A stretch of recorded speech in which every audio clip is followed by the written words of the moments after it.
Hey, welcome to today's video. Today we're going to be talking about the 3 different types of stresses that occur in your life, and we're also going to talk about how to use stress to propel you to create the life that you want. Let's dive in. One thing that I think most people listening are probably not aware of as of yet is that not all stress is created the same. Not all stress is the same type of stress. And when you zoom out and you look at stress, there's actually 3 different types of stress that exist in your life. And so there's one type of stress that's called eustress, and I'll dive into that. There's another type of stress that is called hypostress, and then there's another type of stress that is called hyperstress. And so when we look at stress, before we dive in and talk about each one, let's talk about stress just in general. When I look at something that I've heard before, like anxiety or depression or stress, we've all heard these words. They're omnipresent. We've hear them all the time, multiple times a day probably, right? But do you really zoom out and say, like, what is this thing though? So when we look at stress, is it the same as anxiety? Is it the same as depression? Are they different? What's the difference between them? And so stress, when you look at the definition, is a physiological and psychological response to things and situations that upset our personal balance in some sort of way. This is an important piece. Stress upsets our personal balance. Will we go out of balance and be stressed sometimes? Yes, but will we be unstressed sometimes? We should be. Sometimes we're just in chronic stress though.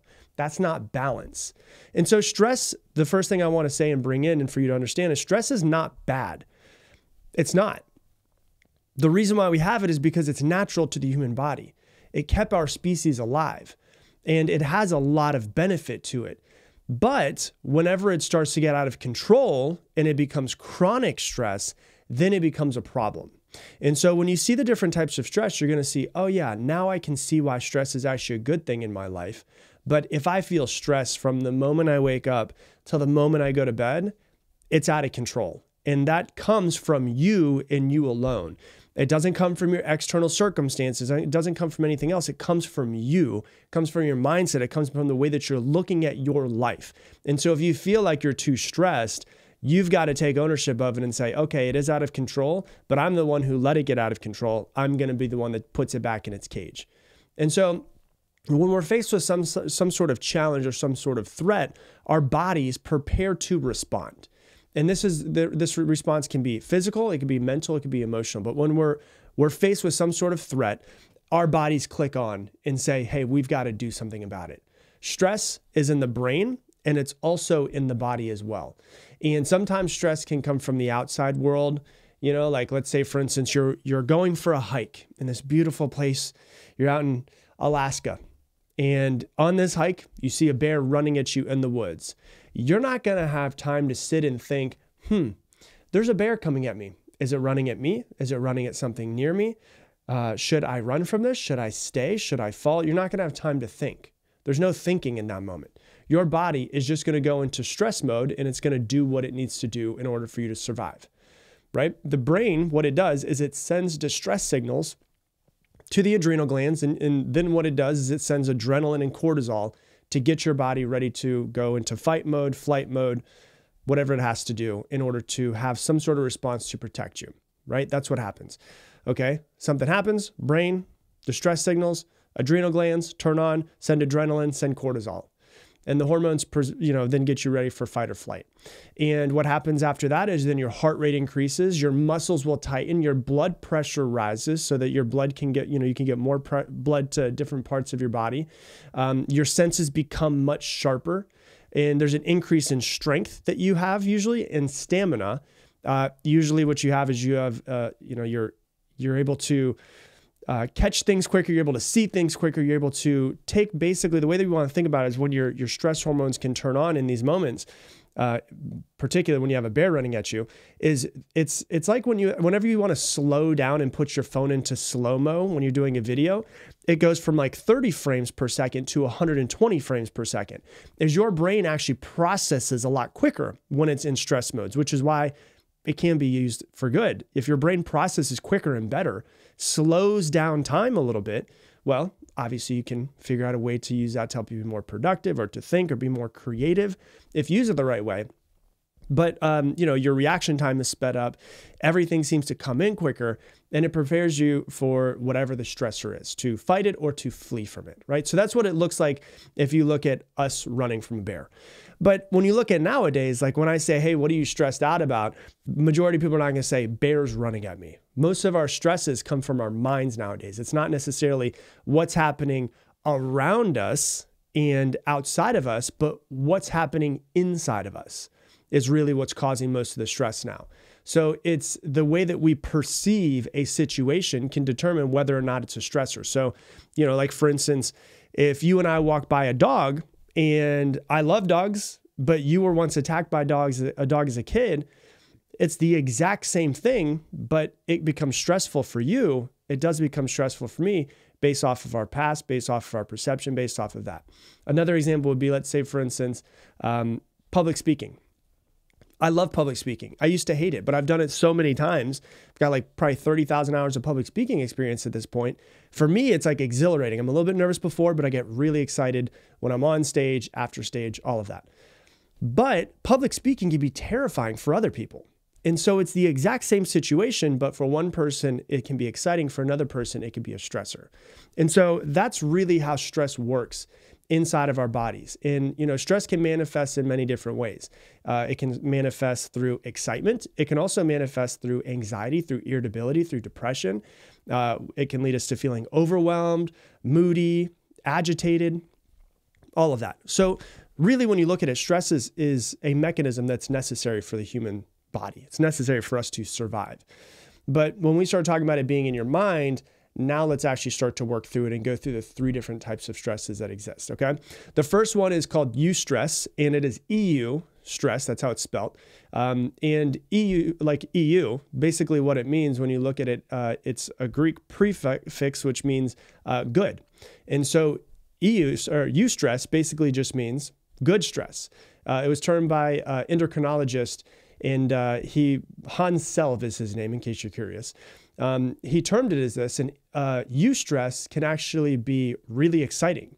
It's often short-term, but it feels really exciting. Like if you, for instance, let's take out of your normal day today, if you ride a roller coaster, that can be a really stressful event in the body, but it can be a very exciting event for you to go through.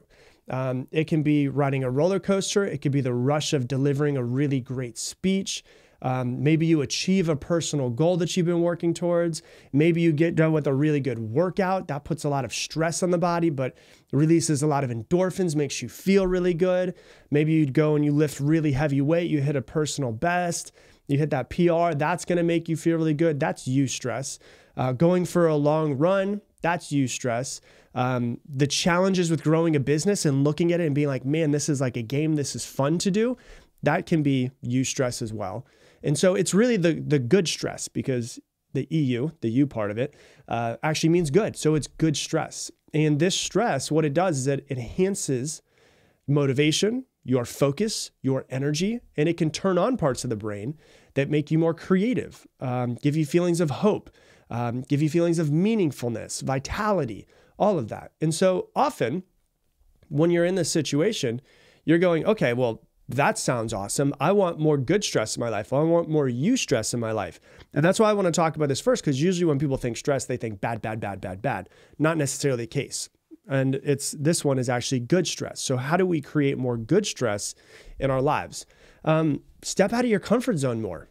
Do more things that you've never done before. You feel eustress after you get out of your comfort zone. Do something new. Do something challenging. Push yourself.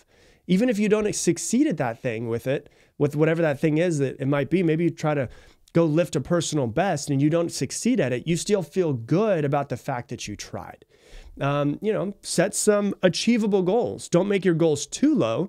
Make them a little bit out of reach, but a little bit outside of your current capacity, so that when you do expand yourself out of your comfort zone, involve yourself, and you do get a little bit out and accomplish that goal, whatever it might be, then you feel good about yourself. That is what eustress is. And eustress can be very beneficial for us.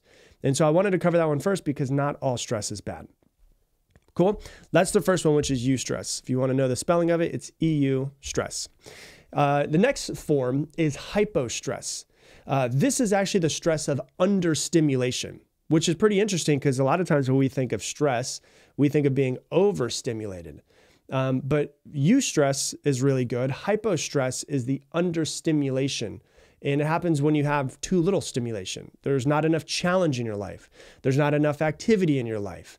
You're hanging out on the couch watching too much Netflix. And what it can lead to is the feelings of being really restless, being really bored, lack of excitement in your life. And when you look at, eustress, it's stimulating to yourself because you're challenging yourself. Hypostress is the exact opposite. It is not enough stimulation. You do the same thing every single day. You wake up at the same time, you take a shower, you get dressed, you eat the same thing every day for breakfast, you take the exact same route to work, you go to work, you do the exact same shit you've been doing for 7 years, you eat the same thing for lunch, you go home, you take the same route home, you eat the same food, you watch the same TV shows, you go to bed. That is going to cause hypostress, where it's just like there's no excitement to my life. And that can start to stress you out when you feel like there is no excitement to your life, because we are built as humans to be challenged and to grow, and to be challenged and to grow. And so if you feel hypostress, it's because you've been doing the same shit for years. You've got to stop doing the same things. We are built to do different things, to have more experiences, to challenge ourselves, to have more fun. And it's really just a lack of engaging stimuli. Like you're not engaging yourself anymore. You've been doing the same thing for years. And that can start to stress you out because your body is not made to just do the same things over and over. It's meant for experiences, for challenges, to grow. It's like one of my very first mentors used to always say, you're either green and growing or brown and dying. Hypostress would be like the brown and dying. Eustress would be like the green and growing. And so the thing about hypostress is it can be the most challenging because it often goes really unrecognized. It's this intense, overwhelming feeling of being stressed. It's not a intense, overwhelming feeling of being stressed, but it's kind of like more subtle. The next one I'm going to talk about is the intense, overwhelming feeling of stress, but it's more subtle. It's this nagging sense of being really dissatisfied with your life, or restless, or man, I'm just sitting on my phone and scrolling all night long and I'm not doing anything, or this job is so monotonous and I keep doing the same thing over every single day, and the routines that you have don't challenge you anymore. Like you could do most of your routines on autopilot without even thinking anymore.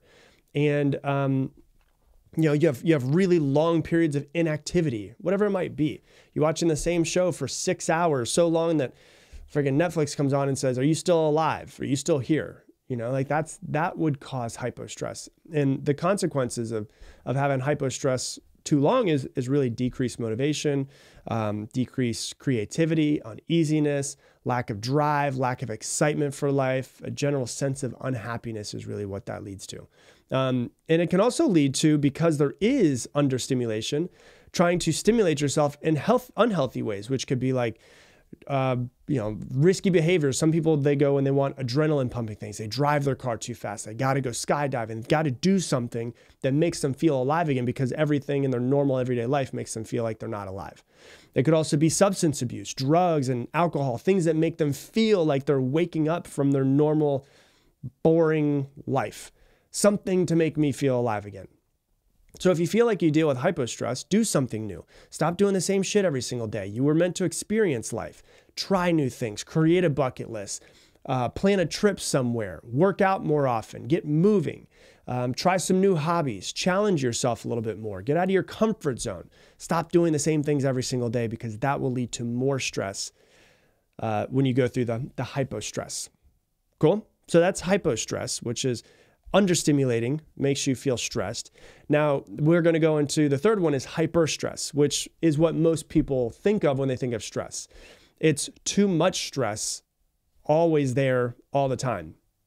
Either in your day-to-day life, things are really stressful, or in your mind, things are really stressful. And it's really this feeling of being pushed beyond what you can handle, and leading to feeling really overwhelmed.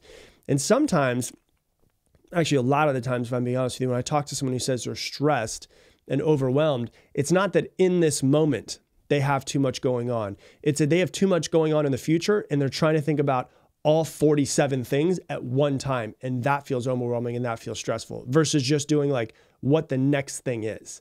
And this is what most people think when they think of stress. Physically, it manifests as exhaustion, headaches, muscle tension. Psychologically, it can lead to anxiety, being really irritable, depression. And hyperstress is, really, you've got a pretty good idea of what it means, but let me give you a couple of examples. It could be, you've got a deadline. You've got a couple deadlines coming up at work, and you're thinking about all of the stuff that you have, and you've got stuff going on at home, personal issues, relationship issues. Maybe you're a student and you've got multiple exams coming up next week, and you get really stressed about that. It's the feeling of being pulled in too many directions without enough resources to be able to cope through it. It's too much at work. It's too much at school. It's financial problems and worrying about bills coming up. It's relationship conflicts. And it's not usually just like one or two of these things. It's like all of them stacked on top of each other, like one on top of another, on top of another. And then you're like, holy shit, I've got too many things going on, right? And a lot of times, once again, it's not anything external. It's that we are thinking about all of these things at one point in time. And we're like, this is too much.